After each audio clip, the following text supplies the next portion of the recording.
Hello student, ये video मैं उन स्टूडेंट्स के लिए बना रहा हूँ जो आने वाले टाइम में डॉक्टर बनने वाले हैं और साथ ही साथ अभी आप लोगों ने 12th का एग्जाम दिया है और नीट का एग्जाम भी आपने दिया होगा। बहुत अच्छा स्कोर आया है आपका और अगर स्कोर अच्छा आया है तो आप एमबीबीएस के लिए भी जा सकते हैं और वेटनरी के लिए भी जा सकते हैं। दो ऑप्शंस अवेलेबल है आपके पास में। अब देखिए, इसके अंदर जो डॉग लवर्स हैं या फिर अपन बोल सकते हैं जो एनिमल लवर्स हैं, इसमें सारे एनिमल्स कवर होते हैं, वो लोग इस वेटनरी वाले ऑप्शन को चूज कर सकते हैं। बहुत अच्छा ऑप्शन है, इसमें बहुत अच्छी अच्छी कैरियर अपॉर्चुनिटीज मिलेगी, बहुत अच्छा पैकेज मिलेगा और फ्यूचर ग्रोथ बहुत अच्छा है इसके अंदर। अभी अपन लोग डिस्कस करने वाले हैं veterinary, what is veterinary doctor, veterinary doctor क्या करता है, कैरियर अपॉर्चुनिटीज क्या क्या मिलेंगी इसमें, सैलरी क्या मिलेगा इसके अंदर, इंडिया में क्या सैलरी है और अब्रॉड में क्या सैलरी मिलेगा आपको, गवर्नमेंट कॉलेजेस क्या चार्ज करते हैं फीस, प्राइवेट कॉलेज क्या चार्ज करते हैं, पूरा डिटेल में डिस्कस करेंगे। कहां एडमिशन लेना चाहिए, कितनी फीस पे लेना चाहिए, स्कॉलरशिप कितना मिलेगा, कम से कम बजट में कौन सा कॉलेज मिलेगा, इसको अपन बिल्कुल डिटेल में डिस्कस करने वाले हैं। चलो शुरू करते हैं। अब देखिए, एक वेटनरी डॉक्टर करता क्या, what the veterinary doctor will do. तो वेटनरी डॉक्टर बहुत सारे काम करता है। डायग्नोस्टिक का काम है, उसका ट्रीटमेंट का काम है, सर्जरी का काम है, प्रिवेंशन क्योर का काम है, इमरजेंसी केयर के लिए आपका जो एनिमल वेलफेयर हो गया, क्लाइंट एजुकेशन हो गया, ये सारे काम को करता है। जैसे अगर अपन डायग्नोस्टिक की बात करें तो एनिमल्स का एग्जामिनेशन करना है, उसका एक्सरे करना है, ब्लड टेस्ट करना है, उसमें वो काम करेगा। अगर मैं ट्रीटमेंट की बात करता हूं तो यहाँ पे वो मेडिसिन वगैरह जो देगा वो देगा आपको, प्रोवाइड वैक्सीनेशन, वो बहुत इंपॉर्टेंट है क्योंकि वैक्सीनेशन वगैरह अपन देखते हैं डॉग्स वगैरह को रेगुलर बेसिस पे अपने को देना पड़ता है।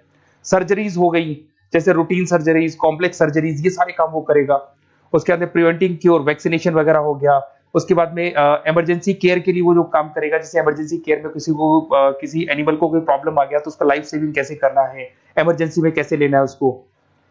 एनिमल वेलफेयर में, जैसे जो एनिमल वेलफेयर ऑर्गेनाइजेशन होती है उसमें वो काम करेगा।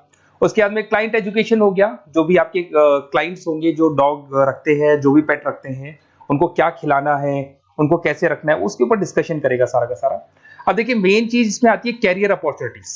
क्या कैरियर अपॉर्चुनिटीज होगी, आप डॉक्टर बन जाएंगे तो डॉक्टर बनने के बाद में आपकी जॉब कहां लगेगी या फिर अपना खुद का प्राइवेट बिजनेस खोलेंगे, कैसे करेंगे आप। इसमें सबसे बढ़िया ऑप्शन है प्राइवेट क्लिनिक्स। ये लोग अपना खुद का प्राइवेट क्लिनिक खोलते हैं, small animal, large animal, mix दोनों के लिए खोल सकते हैं। तो प्राइवेट क्लिनिक के अंदर बहुत अच्छी अर्निंग है। अपन उसका जो सैलरी पार्ट है वो भी डिस्कस करेंगे नीचे।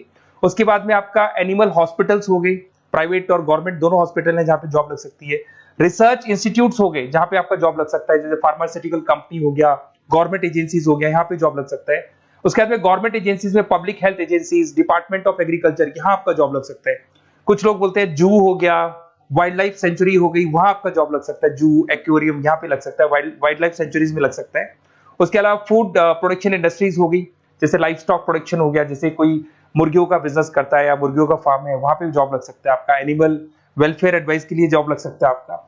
कुछ नॉन प्रॉफिट ऑर्गेनाइजेशन होती है जो एनिमल्स के लिए खुली हुई है और उनका ऑब्जेक्टिव होता है कि कोई भी अगर एनिमल के साथ कोई प्रॉब्लम है तो वो लोग सॉल्व करते हैं उसको, उसका कोई चार्ज नहीं है, वहां आपका जॉब लग सकता है। उसके बाद में पेट और फूड न्यूट्रिशन, क्या खिलाना है, जैसे आपने सुना होगा डॉग्स को पेडिग्री देते हैं अपन, वैसे कौन सी चीज खिलानी चाहिए, क्या नहीं खिलाना चाहिए, उसकी जो जितनी मेडिसिन बनेगी या जितने फूड बनेंगे वहां जॉब लग सकता है आपका। उसके अलावा आपका स्कूल्स एंड कॉलेजेस में आपका जॉब लग सकता है एज अ फैकल्टी। पढ़ने के बाद में अगर आपका इंटरेस्ट है फैकल्टी बनने का तो वहां आपका जॉब लग सकता है। कंसल्टेंसी फर्म्स हो गया, animal health consultancy, food safety consultancy, यहाँ आपका जॉब लग सकता है। देखो ये सारे ऑप्शन है। उसके अलावा सैलरी पैकेज देखो, अभी मैं जो सैलरी पैकेज की बात कर रहा हूँ, इंडिया की बात कर रहा हूँ, अपना जो होम कंट्री इंडिया इसकी बात कर रहा हूँ। फिर अपन सैलरी पैकेज की बात करेंगे, वो अब्रॉड की बात करेंगे। तो सब में अगर आप देखें तो ऑन एन एवरेज ये मान के चले कि आपका 5 लाख से 10 लाख तक का एवरेज जा रहा है पैकेज। अगर प्राइवेट क्लिनिक भी आप खोलते हैं, गवर्नमेंट सर्विस भी करते हैं ना, तो आप ये मान के चले कि आपका पैकेज 5 से 10 के बीच में जाएगा। उसके बाद रिसर्च इंस्टीट्यूट में भी यही मिलेगा आपको, जूस वगैरह के अंदर आपका यही 5 से 10 लाख के बीच में मिलेगा। फूड प्रोडक्शन इंडस्ट्रीज है, नॉन प्रॉफिट ऑर्गेनाइजेशन है, तो ऑन एन एवरेज ये मान के चलो 5 लाख टू 10 लाख, तो एज अ फ्रेशर आपको एक्सपीरियंस हो जाएगा तो पैकेज बढ़ जाएगा। कंसल्टेंसी फर्म से यहाँ लग सकते हैं। बट अगर आप अब्रॉड का प्लान कर रहे हो ना, तो अब्रॉड के अंदर तो ये मान के चलो कि आपका जो सैलरी है उसके अंदर बहुत जबरदस्त मल्टीपल इंक्रीमेंट होने वाले हैं। अगर आप अब्रॉड का प्लान कर रहे हैं, अगर यूएस में अगर आपका जॉब लगता है तो मान के चले ऑन एन एवरेज $1 लाख है एनुअली। तो अगर $1 लाख का मतलब मान के चले तो 83 या 80 रुपीज राउंड फिगर में मानोगे तो भी 80 लाख रुपए आपको मिले। तो इसके अंदर एक बहुत अच्छा ऑप्शन है कि आप एज अ डॉक्टर बन के अब्रॉड भी जा सकते हैं। कुछ लोग हैं जो नहीं जाना चाहते बट कुछ जाना चाहते हैं तो वो जा सकते हैं, इसमें अब्रॉड भी जा सकते हैं। उसमें यूएस है, यूके है, ऑस्ट्रेलिया है, कनाडा है, जर्मनी है, बाकी और बहुत सारी कंट्रीज है जहां पे बहुत अच्छे अच्छे जॉब लगेंगे। ऑन एवरेज मान के चलो 80 लाख, 70-80 लाख रुपए आपको साल के मिल जाएंगे। ये सारे ऑप्शंस हैं। अब मेन चीज पे आते हैं। देखो सीधी सी बात है, अगर इसको करना है तो उसको करने के लिए नीट में स्कोर कितना चाहिए, गवर्नमेंट कॉलेज क्या मांगेगा, प्राइवेट कॉलेज क्या मांगेगा। अगर मैं गवर्नमेंट कॉलेज की बात करता हूं तो नीट में मिनिमम 450 का मार्क्स चाहिए आप। अगर नीट में 450 मार्क्स नहीं है, प्लस आपका 12th में 50% कंपल्सरी, फिजिक्स, केमिस्ट्री, बायो से होना चाहिए, 50% होना चाहिए, और साथ के साथ नीट के अंदर 450 मार्क्स चाहिए। 5.5 साल का कोर्स है। गवर्नमेंट कॉलेज में अगर आपको मिल जाता है तो सबसे फर्स्ट ऑप्शन यही रखेंगे आप। यहां पर आपका 2 लाख रुपए फीस मान के चलो तो 8 लाख रुपए में आप ये मान लो 8-10 लाख के अंदर अंदर, मतलब मैक्सिमम 10 लाख का खर्चा मान के चलो, इसके अंदर अंदर आपका कंप्लीट कोर्स हो जाएगा अगर गवर्नमेंट कॉलेज मिलता है। बट अगर आपका स्कोर कम है तो मैं आपको एडवाइस करूंगा गो फॉर प्राइवेट कॉलेज, क्योंकि आगे स्कोप बहुत अच्छा है कि वापस जब आप कहीं अब्रॉड जाते हैं या फिर कहीं और जॉब करेंगे तो निकल जाता है सारा पैसा, कोई दिक्कत नहीं है। प्राइवेट कॉलेज के अंदर नीट अपीयर चाहिए। अगर आपका स्कोर कम भी है तो भी चलेगा, नीट अपीयर है तो भी चलेगा। साथ ही साथ अगर यहाँ पे ड्यूरेशन देखे तो वही कॉमन रहेगा।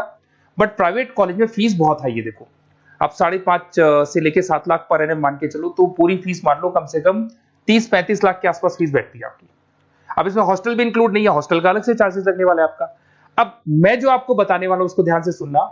प्राइवेट कॉलेज में बहुत सारे कॉलेजेस हैं जो लोग स्कॉलरशिप पे एडमिशन लेते हैं, बच्चों को पता ही नहीं उन कॉलेज के बारे में। वहां पर हॉस्टल भी इंक्लूड हो जाएगा, स्कॉलरशिप भी मिल जाएगा, और बहुत मिनिमम फीस में आपका एडमिशन हो जाएगा। इतना फीस आपका लगेगा ही नहीं, आप ये मान के चलो। तो उन सारे कॉलेजेस का अपन डिटेल में डिस्कस करेंगे। मेरा नंबर आप लोग के पास है, इस पे जैसे आप कॉल करेंगे तो या तो मैं रिसीव कर लूंगा, अगर मैं रिसीव नहीं करूं तो आप मेरे को मैसेज डाल के छोड़ना, मैं हाथों हाथ डिटेल, मेरे जो डिटेल काउंसलर्स हैं उनसे मैं बात करा दूंगा, वो आपको डिटेल में सारा डिस्कस करेंगे। Okay, best of luck. कोई प्रॉब्लम हो, ये नंबर है मेरा, इस पे कॉल कर सकते हैं। Okay, best of luck.